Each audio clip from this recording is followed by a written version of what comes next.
얘들이 엄마를 좋아해가지고 똑같은 세월과 나이가 비슷하지만은 우리 아이들을 보면 이제 어떤 가정에서 어떻게 자라느냐에 따라서 다 달라지잖아요. 우리 학생들도 마찬가지고요. 학생들도 이제 고등학교가 되면 대학교로 가야 되는 부담이 있고 그래서 열심히 공부들 하거든요. 그런데 그렇게 열심히 하는데도 불구하고 성적이 오르지 않고 내가 하고 싶은 대학을 못 가요. 중요한 게 뭐냐면 기초가 굉장히 잘 돼 있어야 돼요. 기초가 잘 돼 있지 아니하면 아무리 그 기초가 안 된 곳에 지식을 집어넣어도 이해가 안 되는 거예요. 그리고 공부가 잘 될 수가 없어요. 그래서 기본이라고 하는 것이 굉장히 중요해요. 여러분 최근에 지금 비가 굉장히 많이 오잖아요. 많이 오다 보니까 자동차를 여러분 운전하신 분들은 아실 건데 가다 보면 갑자기 이게 아스팔트 갑니까? 그게 펴가지고 자동차가 덜컹 하잖아요. 갑자기 나타난 거니까 그냥 뭐 어떻게 할 수 없 대처가 못 하니까 만일에 그게 구멍이 뿡 뚫렸다 이렇게 뻥 그럼 자동차 펑크가 나든지 큰일이 날 거예요. 다행스럽게 뭐 도시니까 그런 일은 없지만은 이 기초나 기본이 잘 돼 있다는 것이 얼마나 중요한지 몰라요. 여러분 지금 우리 교회도 참 잘 지었는데 워낙 비가 많이 오니까 우리 교회는 이제 좀 특수하게 지어졌잖아요. 이 밖에가 골조로 돼 있지 않고 기둥만 골조로 돼 있어서 잘못하게 되면 이게 비가 들이친단 말이죠. 그래서 우리는 황토에다가 밖에 벽돌도 숨을 쉬는 벽돌 해놨잖아요. 이 장점이 있는 반면에 단점이 있어요. 아무리 잘 지어놨어도 숨을 쉬는 벽돌을 해놨기 때문에 계속 비가 들이치면 벽돌이 물을 먹어서 품어버려요, 안으로. 그러니까 지금 저기 3층 같은 경우도 계단에 좀 물이 새요. 참 이게 어려운 거예요. 그러니까 다 좋은 건 아니라고요, 아무리 잘 해놔도. 그래서 벽돌 부분이 숨을 쉬는 벽돌이고 일반 벽돌보다는 상당히 비싼 벽돌이거든요. 일반 벽돌은 구워가지고 숨이 안 쉬어지는 벽돌이잖아요. 근데 우리는 황토에 숨을 쉬어야 되니까 그런 벽돌을 해놨더니 단점이 있는 거예요. 그래서 이게 물을 먹었다가 중간에 비가 좀 쉬었다가 이렇게 하면 품었다가 이렇게 말랐다 이렇게 하면 괜찮은데 이번처럼 계속 쏟아져 버리니까 이 벽돌에 물을 먹었던 것이 계속 먹어가지고 안으로 품어버린 거죠. 그 안으로 먹으니까 품어버리니까 이 골조라고 하는 것이 이 콘크리트라고 하는 것이 1층, 2층, 3층 올라갈 때 층층마다 올라가잖아요. 이 층층마다 올라가니까 일주일 정도 이상 쉬었다 간단 말이죠. 그러니까 다시 이것을 해체해서 다시 골조를 올리는 건데 그다음에 이 이음자리라고 합니까? 이음자리를 아무리 잘 해놔도 이 바늘기만한 구멍이 있는 거예요. 그 구멍이 있으면 그곳으로 물을 이렇게 품어서 안으로 품어버리는 거예요. 그래서 지금 3층 같은 계단이 그런 원리예요. 그래서 지금 옥탑에 이제 그거를 좀 제가 이제 좀 이번 주간에 좀 한번 뜯어서 여기 좀 깨가지고 한번 보려고 그런 거죠. 이게 기초 이렇게 중요하다고요. 그것도 만일에 굉장히 섬세하게 열심히 잘 해놨는데도 불구하고 아주 조그마한 구멍이 있는 거죠. 근데 거기에 물을 품어들이니까 그게 물이 쌓이면 그리 나오는 거예요. 그래서 계속 먹었다가 품어내니까 계단에 물이 떨어져서 얘를 먹었어요. 많이 떨어진 건 아니지만 조금 떨어져서 계속 먹었다가 계속 나오니까 상당히 이게 좀 어렵단 말이죠. 건물을 관리하는 것도 그렇게 어려운 거예요. 그럼에도 불구하고 우리 교회가 지금 이렇게 비가 많이 왔어도 건물은 끄떡이 없잖아요. 근데 여러분 이렇게 건물이 지탱하고 이렇게 튼튼하게 된 것은 여러분은 보이지 않지만 이 건물을 지탱하는 기초가 있어요. 기초가 우리가 아는 대로 우리 교회 건물이 일반 건물보다 상당히 튼튼하게 지어놨다고요. 그래서 이 기소라고 그러죠. 기초인데 여기 콘크리트나 철근이라고 합니까? 철근 같은 경우가 일반 집보다는 배를 튼튼하게 놨어요. 그래서 굉장히 튼튼하기 때문에 건물에는 문제가 없다고요. 아무리 어떤 어려움이 와도 문제가 없는데 그럼에도 불구하고 이제 이런 벽돌의 문제나 조금 이런 문제가 있으니까 새 건물이 다 그래요. 그래서 제가 신창동 교회도 좀 물어봤더만은 몇 번 물이 새가지고 애를 먹었대요, 지금도. 그것도 직영철에서가 튼튼하게 졌잖아요. 그럼에도 불구하고 물이 새는 거예요. 왜냐하면 이 이음의 자리 때문에. 그런 곳에 하여튼 모래알 만한 구멍이 있으면 그래 물이 들어오는 거예요. 침투가 돼서 어렵다고요. 여러분이 제가 기초 얘기하는 거예요. 정말 우리가 기초라고 하는 것이 얼마나 중요한지 몰라요. 그래도 비는 좀 새도 우리 교회 건물에 문제는 없죠. 그렇게 튼튼하게 지어놨으니까 문제가 없다. 자, 여러분 우리 교회 연역에 보면 제가 이렇게 연역을 기록해 놨어요. 2005년 5월 29일 서울 광복구 수유동 521-13번지 이 13번지에 교회를 개척하다. 아주 중요한 단어예요, 여러분. 그래 놓고 그 당시 개척에 동참했던 성도들의 이름들을 다 기록해 놨어요. 지금 우리 교회 나가신 분도 계시고 그러시는데, 그러니까 8년 전 얘기죠. 8년 전 얘기인데 8년 전에 우리 질공교회가 어떻게 태동됐는지, 어느 분에 의해서 교회가 세워졌는지 이런 것들을 교회 연역 속에다가 자세하게 기록해 놨다고요. 지금은 아무렇지 않아요. 지금은 여러분 그 당시에 누가 교회를 건축했다, 누구누구 동참했다 다 아시죠? 이제 새로운 성도들은 모르시지만은 기존에 있던 성도들은 우리 질공교회가 어떻게 누구에 의해서 태동됐는지를 다 안다고요.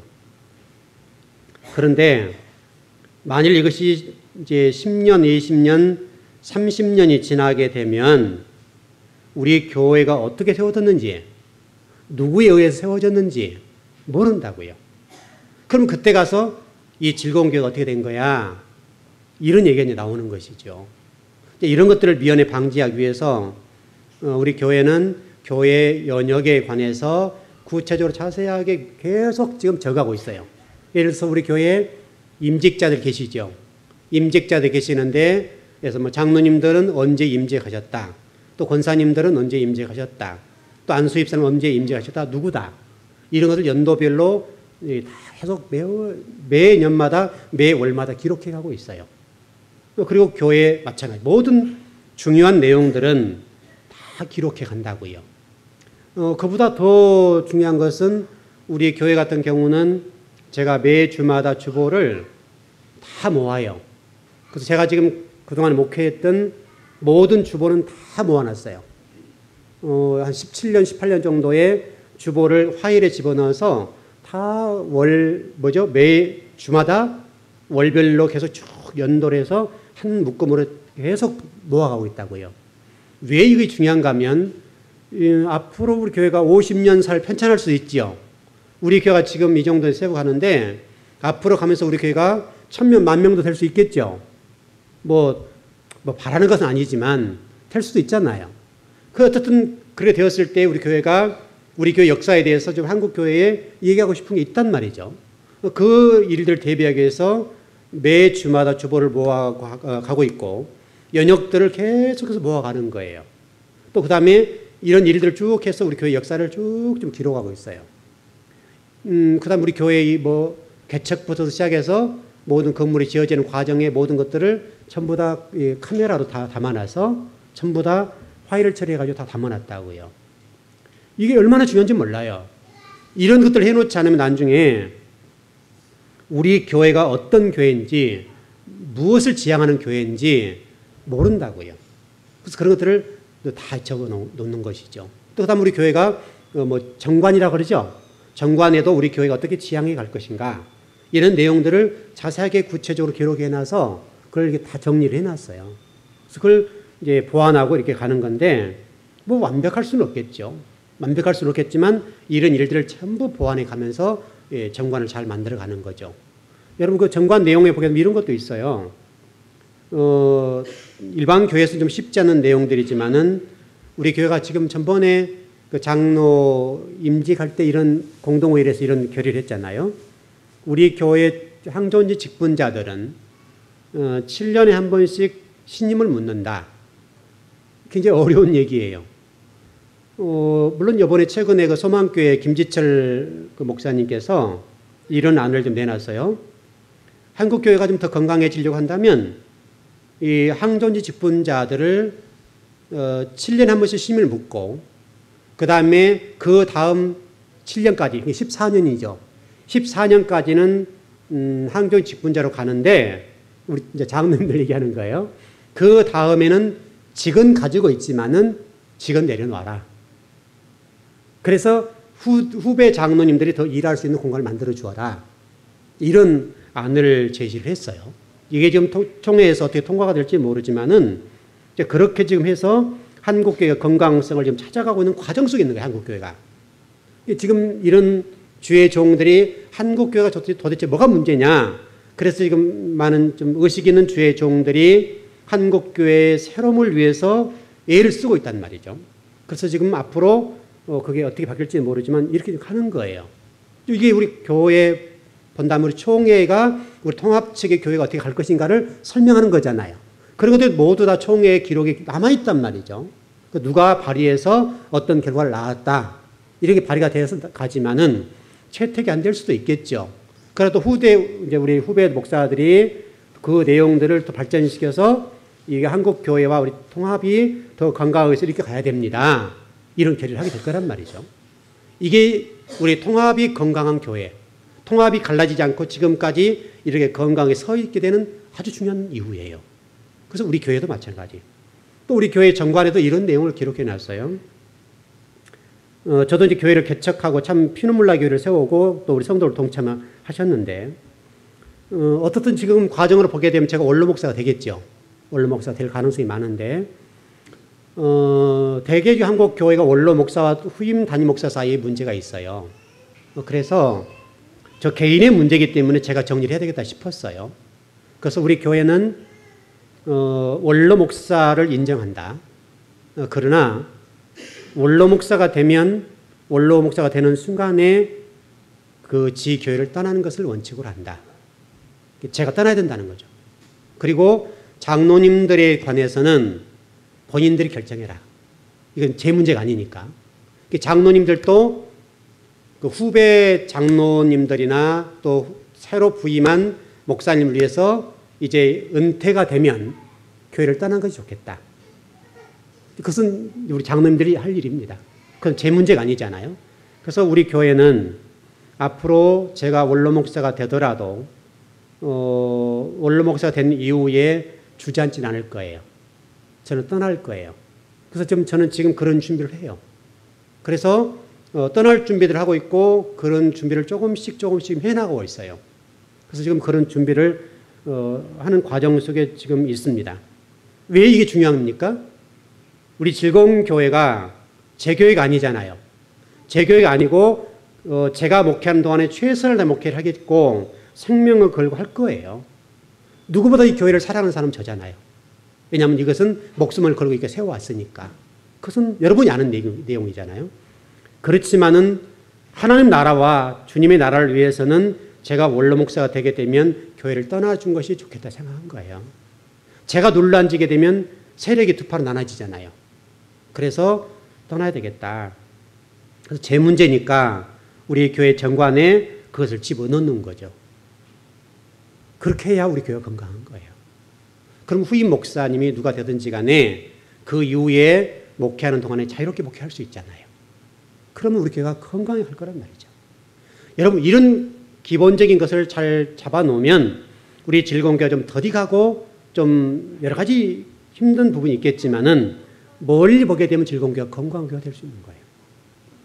여러분 요한계시록이 그런 책이에요. 요한계시록이.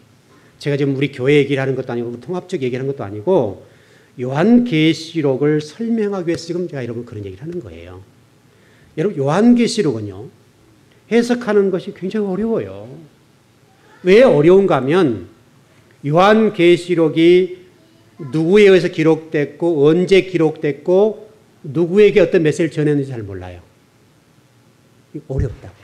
그러니까 언제 기록되느냐 어떤 메시지를 전했느냐 이런 내용만 좀 잘 기록해 놓았더라도 지금처럼 요한계시록에 대한 해석이 설교가 혼란하지 않을 거예요. 그래서 우리 교회가 제가 이 교회를 개척하면서 앞으로 후대들에게 이런 혼란들을 안 주기 위해서 우리 종간의 문제랄지 모든 내용들을 계속 고민하다가 정관을 정리하고 이렇게 공동을 통과시키고 또 공동회에서 조금씩 보완해 가면서 더 건강을 지향해 가려고 애를 쓰는 거예요. 지금 해놓지 않으면 우리 교회가 나중에 큰 어려움을 겪거나 그런 문제에 부딪혔을 때는 어렵다고요. 저도 만일 원로 목사가 되게 되면 그때 당시로는 힘들지 않겠어요, 여러분? 원로 목사로서 이제 우리 교회가 앞으로 부흥돼서 제가 뭐 모아놓은 돈이 없을 것이고 그런 것도 잘 안 될 거니까 이제 뭐 교회가 재정적으로 담임 목사 사례비의 몇 프로를 지급했으면 좋겠다. 이런 것들 해놨잖아요. 그렇게 되면 좋겠어요.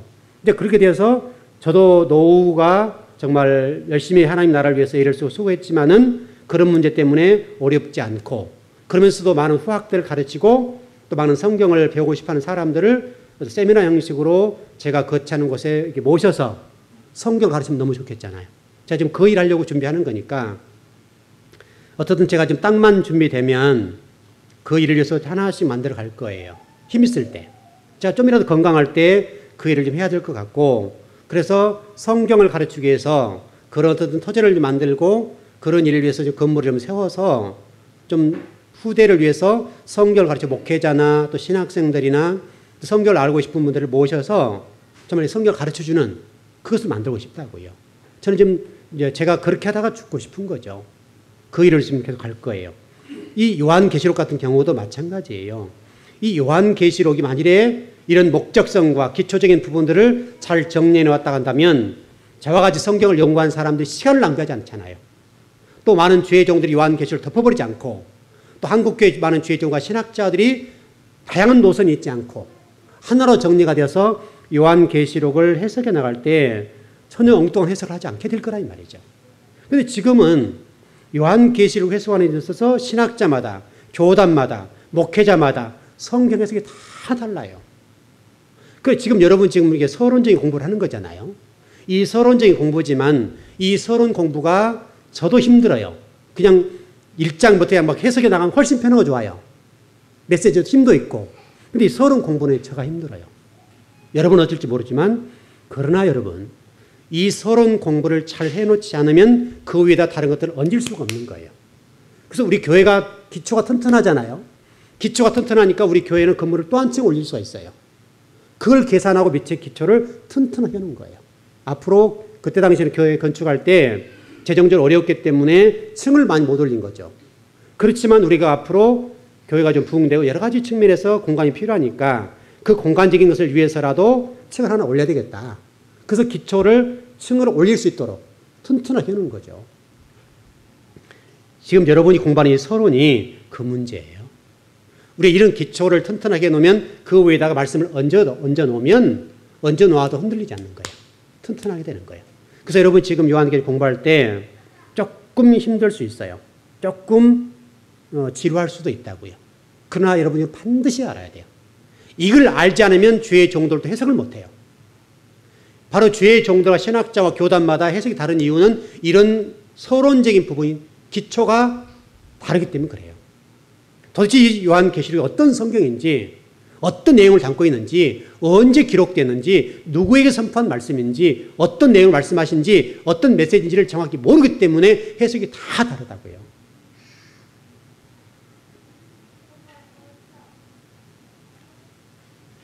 그래서 오늘은 이 부분을 좀 다루려고 합니다. 분명한 사실은 요한계시록은 당시에 7 교회에 보낸 편지 형식입니다. 편지 형식인데 여러분 요한계시록 이와 같아요. 여러분 일전에 제가 그 복음서 공부할 때 좀 이런 내용을 다뤘을 거예요.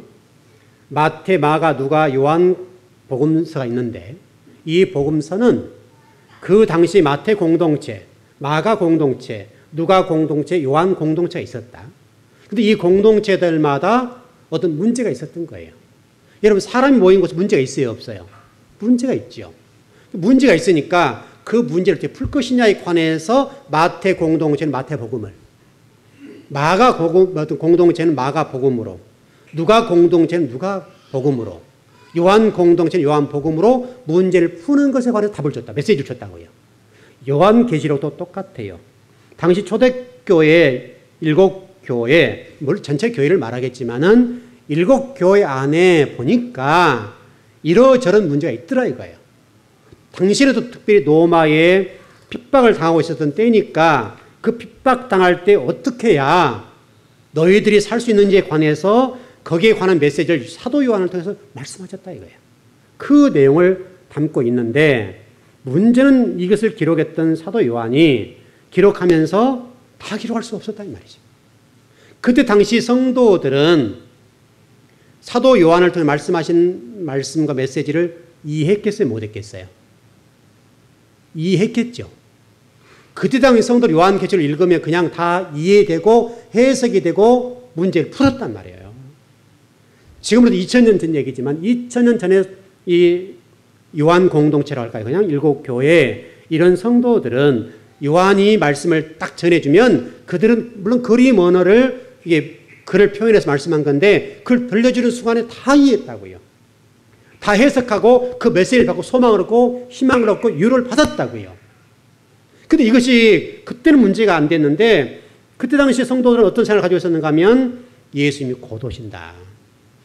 곧 오시기 때문에 아마 이런 것들을 이렇게 구체적으로 자세하게 안 기록해 놨다고요. 근데 문제는 지금도 안 오셨잖아요.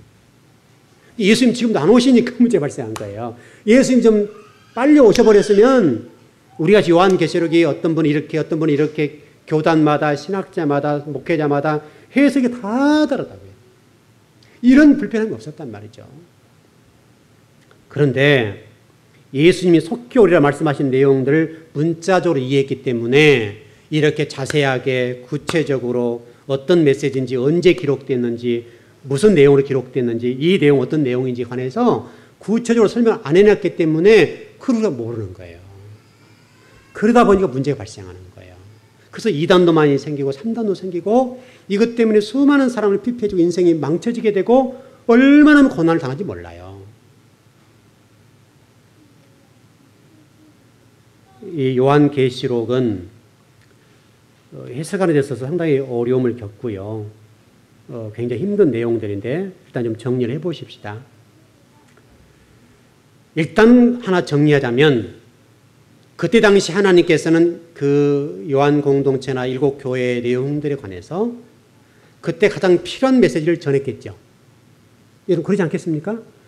그때 당시 가장 필요한 메시지를 하나님이 이 요한을 통해 말씀하셨다고요.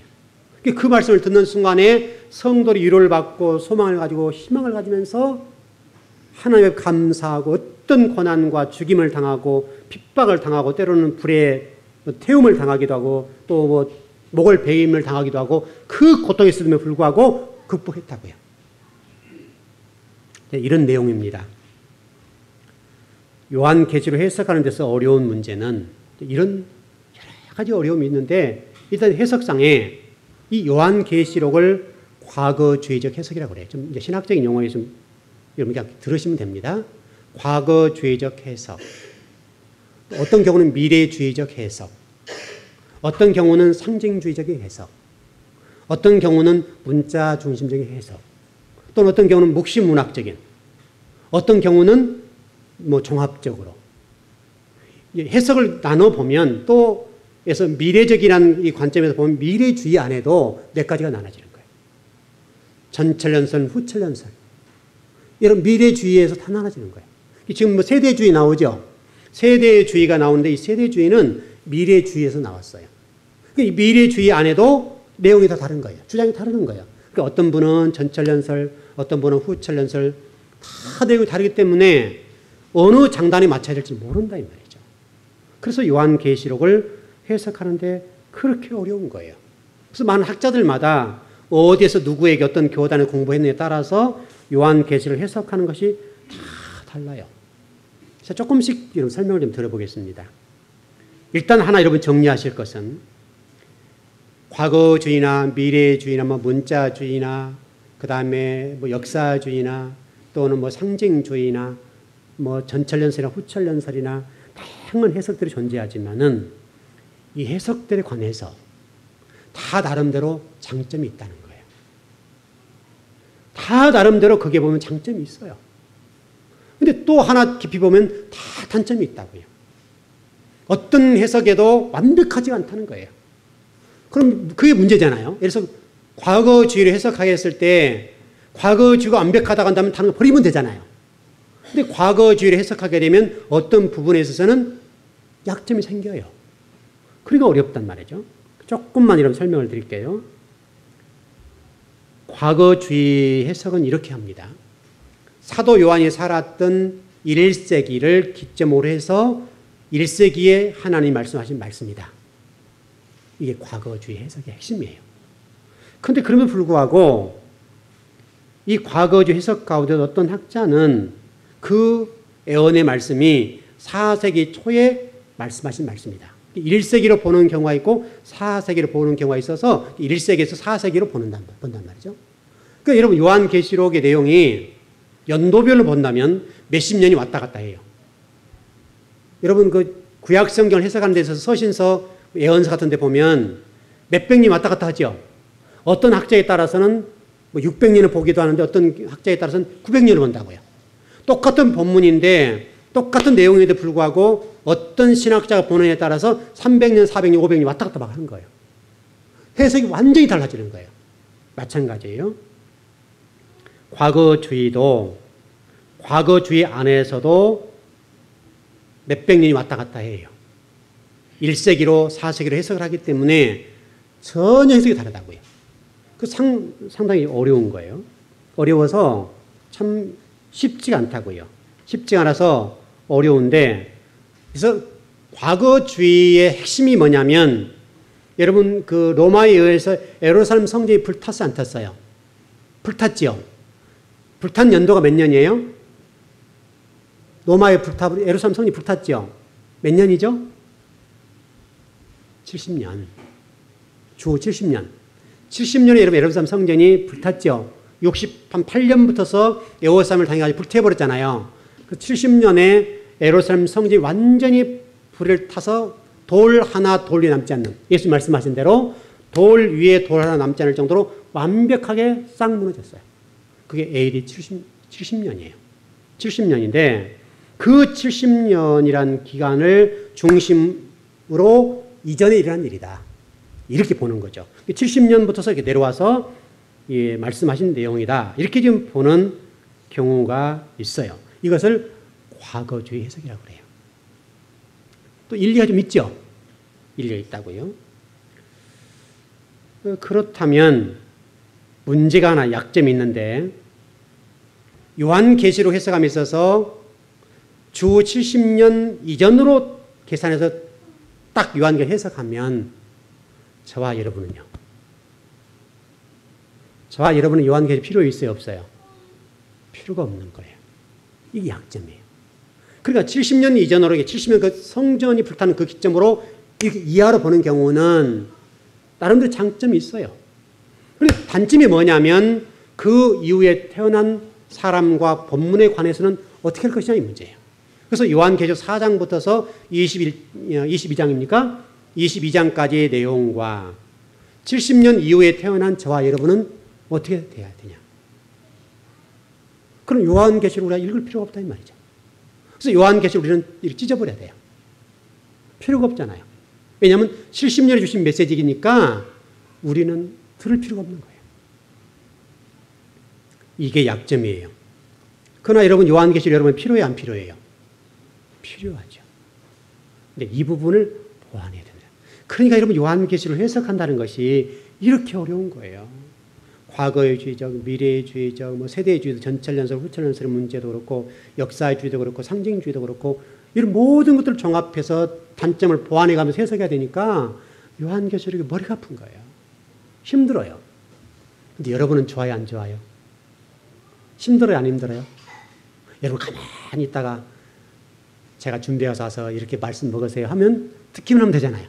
근데 저는 그것 때문에 머리가 아파서 이렇게 계속해서 생각하고 저렇게 생각하고 또 묵상하고 이렇게 하면 과거주의 안 걸리냐, 저렇게 하면 역사주의 안 걸리냐, 이렇게 미래주의 문제 약점에 걸리냐 다 계산해가지고 성경을 해석해야 되니까 머리가 이렇게 아픈 거예요. 힘든 거예요. 우리 한번 보십시다. 요한계시록 2장 13절 한번 읽어보십시다. 이제 약점에 관한 말씀을 보는 거예요. 요한계시록 2장 13절입니다. 자, 시작. 내가 어디에 사는지를 내가 아노니 거기는 사탄의 권자가 있는 데라. 내가 내 이름을 굳게 잡아서 내 충성된 중인 안디바가 너희 가운데 곧 사탄이 사는 곳에서 죽임을 당할 때에도 나를 믿는 믿음을 저버리지 아니하였도다. 지금 이 내용이 뭐냐면 지금 AD 70년이라고 그랬죠. 70년 기점으로 하신 말씀에 대한 약점을 보완한 말씀인데 여기 지금 황제 숭배 얘기거든요. 이 본문의 말씀이 황제 숭배가 있었던 황제가 누구냐면 여러분 로마가 기독교로 가장 박해했던 때가 언제죠? 누구 황제였죠? 네로죠. 네로요. 근데 지금 여기 나와는 이 2장 13절에 그 주인공인 황제가 누구냐면 도미티안 황제예요. 도미티안. 이 도미티안이 뭐냐면 자신을 신격화했어요. 근데 네로는 자신을 신격화하지는 않았어요. 도미티안 황제 때는 자신을 어떤 신격화해서 하나님으로 섬기겠단 말이죠. 그래서 이 본문의 내용과 정리해서 보면 도미티안이라는 사람은 주 또는 주님 또는 신 이렇게 표현을 했단 말이죠. 그렇게 보면 70년이라고 하는 과거의 해석이 설득력을 잃은 거예요. 이런 약점이 있어요. 자, 그 다음에요. 두 번째는 미래주의적 해석인데 이 미래주의적 해석은 문자주의라고 하기도 하고 그러는데 상당히 어려운 문제가 또 이제 장점이 있습니다. 장점이 있는데 장점이 있음에도 불구하고 단점이 뭐냐면 이런 거예요. 여러분 그 7년퇴 환란이 있죠. 7년퇴 환란의 문제가 상당히 어려운 문제입니다. 계시록에서는 도대체 이 7년퇴 환란의 문제를 어떻게 풀 것이냐 문제가 어려운데 이 미래주의적 해석은 우리 성도와 교회는 7년퇴 환란을 안 겪는다고 얘기를 해요. 안 겪는다고 얘기를 하니까 그렇게 된다고 하면 예수님이 환란 전에 재림하시게 되는 거죠. 그래서 예를 휴거라고 얘기한다면 휴거를 해버리는 거죠.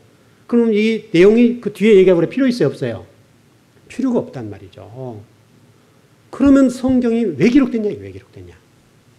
이런 약점이 있어요. 참 이게 어려워요. 그래서 요한계시록 4장 이후의 내용은 여전히 이 미래주의적 해석에 있어서 약점이에요.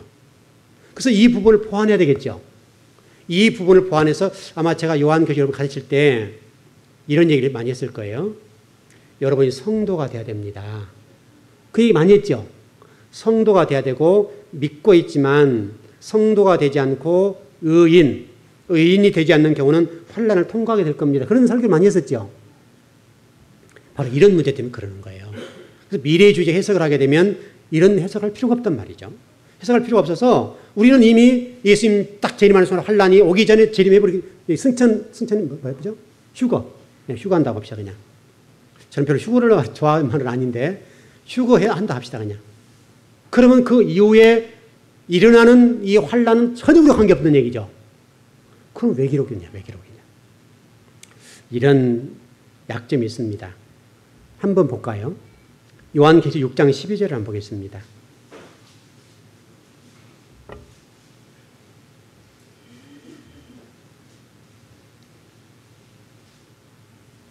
네, 6장 12절. 네, 시작.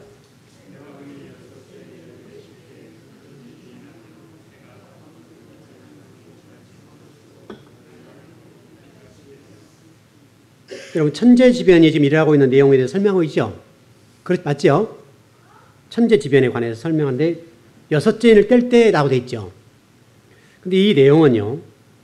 마태복음 24장 29절에 31절을 읽어보십시다. 마태복음 24장 29절에 31절입니다. 마태복음 24장 29절에서 31절입니다. 네, 찾으셨죠? 시작. 그날 환란 후에 적시해가 어두워지며 달이 빛을 내지 아니하며 별들이 하늘에 떨어지며 하늘의 권능들이 흔들리리라. 그때 인자의 징조가 하늘에서 보이겠고 그때 땅의 모든 족속들이 통곡하며 그들이 인자가 구름을 타고 능력과 큰 영광으로 오는 것을 보리라. 그 큰 나팔 소리와 함께 천사들을 보내리니 그 뒤에 그의 택하신 자들을 하늘 이 끝에서 저 끝까지 사방에서 모으리라. 예수님께서 예수님의 재림의 장면을 설명해 놨죠. 설명해 놨죠. 이제 이렇게 되는데 여러분 요한계시록 8장으로 가볼까요? 8장 12절입니다.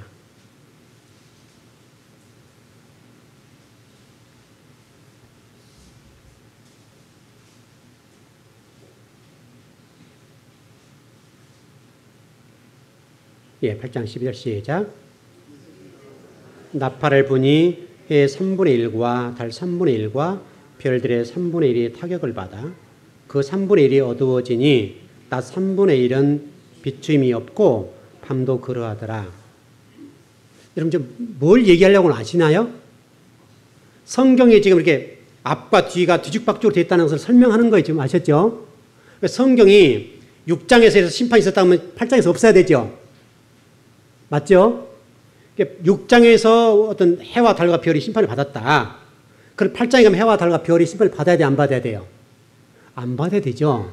근데 이런 8장 12절을 보니까 똑같은 말씀이 또 기록됐잖아요. 그러니까 연대기적으로나 이 미래적인 관점에 보게 되면 성경의 앞과 뒤의 내용이 심판을 당했는데 또 심판하고 또 심판하는 이런 내용들이 계속 반복되고 있다는 거예요. 그러면 그런 식으로 성경을 보게 되면 조금 문제가 발생한다 이 말이죠. 어려운 거. 그래서 여러분 성경의 요한계시록 읽어보게 되면 바벨론에 관련되어서도 몇 번을 망해 몇 번. 한번 찾아보시죠. 요한계시록 16장 19절입니다.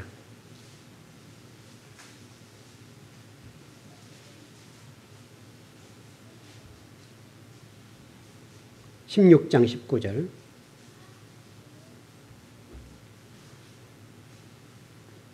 네, 시작.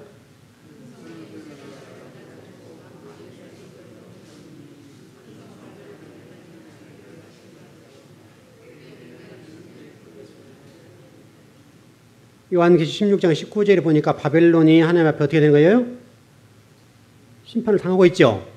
멸망당하고 있죠. 17장 16절 한번 보시죠.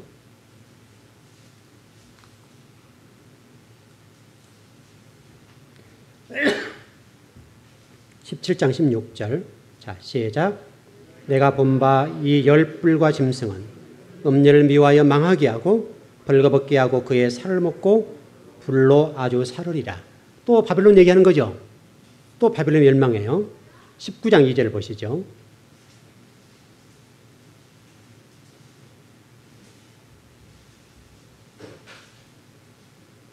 네, 시작. 그의 심판은 참되고 어려운지라 음행으로 땅을 더럽게 한 큰 음녀를 심판하사 자기 종들의 피를 그 음녀의 손에 갚으셨도다 하고 또 바벨론이 또 망하죠. 이제 이렇게 읽어보니까 다르죠? 아, 여러분 이해되시나 안 되시나요? 이해되시죠? 요한계시록을 시간적인 개념으로 문자적으로 해석해버리면 해석이 뒤죽박죽돼서 안 돼요. 어떤 경우는 앞에 심판을 하면 또 뒤에 또 심판을 또 다른 내용들이 또 기록됐다고요.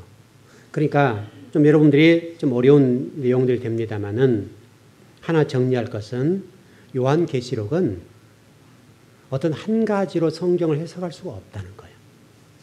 어떤 경우는 묵시문학적인 방법으로, 어떤 경우는 과거주의로, 어떤 경우는 미래주의로, 어떤 경우는 상징으로, 어떤 경우는 미래주의 안에서도 전찰령과 후찰령설 이 방법 가운데 더 좋은 방법으로 그렇게 해석해 나가는 것이 좋겠다. 여러분 더 나가서 여러분 19장에서 아마겟돈 전쟁 얘기도 똑같은 내용들이 많은데 시간이 없으니까 더 말씀을 보지는 못하겠습니다. 어쨌든 중요한 것은 요한계시록은 여러 가지 다양한 방법으로 접근해서 문제를 풀어가야 된다. 이렇게 좀 정리합시다. 그렇다면 우리가 오늘 본문을 통해서 배울 것이 뭐냐 이런 것들인데요. 이미 좀 결론을 정리해 드렸습니다마는 요한계시록은 해석마다 어떤 주의의 해석마다 장점이 있고 단점이 존재한다. 그래서 장점은 극대화하고 단점은 보완해서 장점화하도록 계시록을 해석해 가면 된다. 이런 설명이고요. 모두에 제가 좀 이런 어떤 글에 관한 설명을 드렸는데 문서적으로 잘 기록해 놓는 것이 좋겠다. 지금 여러분 인생을 살아가면서 중요한 문제인데 우리가 이 본문을 통해서 우리 인생을 살면서 무엇을 배울 것이냐? 여러분 제도권 안에서 인정받는 어떤 일을 해나갈 때 반드시 문서적으로 남겨놔라. 인생을 살아갈 때. 그래서 우리 교회도 연역과 정관과 이런 내용들 주보를 모으는 이런 일들을 계속하여 나가는 이유는 앞으로 지금보다는 미래를 위한 준비다. 여러분도 인생을 살아가면서 어떤 제도권 안에서 문서화해야 될 일들이 있죠. 여러분 이런 거 있어요. 저희 장모님도 막 그런 장모님 일하시는데 이런 거 보는데 옛날에 우리 어른들은 집을 사고 팔 때나 땅을 사고 팔 때 문서 없이 문서를 읽게 했어요. 그냥 했어요. 그냥 했죠. 그래서 쌀 몇 말 주고 그다 땅 주어 이렇게 하고 땅을 주고 사고 팔고 했단 말이죠. 근데 그 10년, 20년 지난 땅이 갑자기 올랐어요. 올랐는데 보니까 그 땅 소유주가 여전히 누가 앞에 있는 거예요? 판 사람 앞에 있는 거예요. 근데 그 문서가 답을 해주는 거죠. 문서가 답을 해주기 때문에 내놔 하면 내놔야 돼요. 이런 어려움이 생기는 거예요. 그러니까 여러분이 어떤 일을 해 나갈 때 있어서 반드시 제도권의 도움을 받아서 그 부분에 분명한 문서를 정리해 놓으십시오. 구체적으로 연도, 누구에 의해서 어떻게 지는 이런 무슨 내용인지 아시겠죠? 이런 내용을 정리해 놓지 않으면 여러분도 어려움을 당하고 여러분의 자식들도 어려움을 당해요. 이것은 반드시 해 놓으셔야 돼요. 여러분들이 만약에 10억 있다 합시다. 그냥 10억 있는데 갑자기 그 10억을 은행에 놔놨다고요. 저축을 해놨어요. 근데 그 돈의 출처나 뭐 어떤 예금에 넣은 부분들을 자식이 모르는 거예요. 그러면 어떻게 되죠? 잘못하면 자식들은 그거 못 가져가는 거예요. 그러니까 그런 것들을 하다못해 어떤 문서라도 남겨놓아야 된다고요. 여러분 주택도 마찬가지, 땅도 마찬가지고 이런 모든 것들에 관해서는 반드시 제도권에서 인정할 만한 그런 문서화해서 남겨놓으셔야 어렵지 않습니다. 또 어떤 돈을 빌려주는 과정도 마찬가지. 반드시 이런 것들은 그렇게 해야 되고 여러분 땅들이 있는 경우도 그렇게 해야 되고 그냥 말로 얘기하면 안 된다 이 말이죠. 말로 해서 그것이 절대 통하지 않아요. 그러니까 오늘 요한계시록을 그 당시 기록할 때 이런 내용을 좀 자세히 좀 기록했더라면 얼마나 시간적인 단축이 있었겠냐고요. 어려움도 없고 여러분도 인생을 살아가면서 여러분 현실적으로 주어진 문제들이니까 이런 일들을 할 때는 반드시 제도권에서 인정할 만한 그런 내용들을 기록해 놓으시라고요. 여러분 듣기는 별로 안 중요할지 모르지만 중요해요.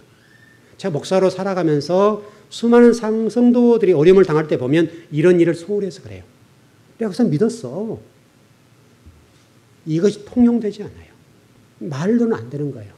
반드시 문서화되어 있어서 어떤 제도권 안에서 인정될 만한 그런 문서 작업들을 해놓으셔야 돼요. 반드시 그게 증인이 필요하고요. 이런 잘 해놓으시면 여러분 인생을 살아가는 데 있어서 이런 큰 어려운 문제는 겪지 않을 거예요. 아주 중요한 문제예요. 이 문제 때문에요. 참 때로는 목회자가 안타까울 때가 너무너무 많은 거예요. 너무너무 많고 이런 문제를 풀어갈 때요. 굉장히 힘들어요. 한 번 잘못해놨기 때문에 이 문제를 풀어가려고 하면 굉장히 힘들어요. 힘드니까 그런 힘든 것들 여러분 자녀에게 물려주지 마시고 여러분도 그런 문제 때문에 어려움을 당하지 마세요. 그것은 잘 해놔야 돼요. 잘 해놔서 그것이 정확하게 정리될 수 있도록 해놓는 것이 여러분 인생을 살아가는 데 있어서 아마 어려움을 당하지 않는 방법이 아닐까 싶습니다. 여러분 잘 해놓으세요. 여러분 뭔지 알겠어요? 모르겠어요? 알아들으셨죠? 정말 잘해야 돼요. 정말 목사로 살아가면서 이 문제 때문에요. 얼마나 어려운지 몰라요. 그걸 풀어내려고 한다면 힘들단 말이죠. 몇 배 힘들어요. 몇 배. 힘드니까 어떤 이런 재산이 많으신 분들이 없는 분들이나 이런 것들은 반드시 잘 해놓으셔야 돼요. 오늘 여러분 듣기를 어떻게 들릴지 모르겠지만 아주 중요한 문제입니다. 그런 내용들을 좀 잘 해놓으셔서 여러분 하나님 자녀로서의 어려움을 당하지 않고 또 여러분 후대들에도 어려움을 겪지 않게 하는 그런 일이 있었으면 좋겠습니다. 기도하겠습니다.